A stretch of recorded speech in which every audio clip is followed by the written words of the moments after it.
বাংলাদেশের রাজনীতিতে আবারও উত্তাপ। দীর্ঘ অপেক্ষার পর অবশেষে শুরু হচ্ছে বহুল আলোচিত ওবায়দুল মামলার বিচার।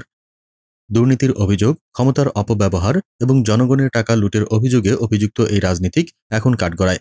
কিন্তু আদালতের এ পথে হাঁটার সময় আরেকটি নাম যেন বারবার ফিরে আসে, হাসিনা। হাসিনার বিরুদ্ধে দাখিল হওয়া মামলাগুলোর অগ্রগতি কই?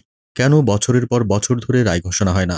জনগণের প্রশ্ন, আইনের চোখ কি সবাইকে একভাবে দেখে?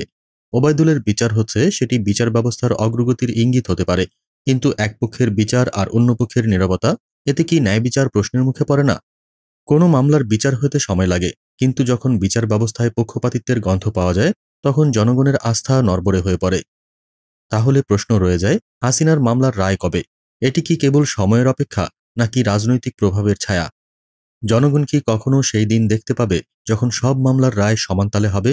বিচার হোক নিরপেক্ষ, হোক সময় মতো, এই তো চাওয়া সাধারণ মানুষের। নয়তো ন্যায় বিচার হবে কেবল একটি শব্দ, যার কোনো বাস্তবতা থাকবে না।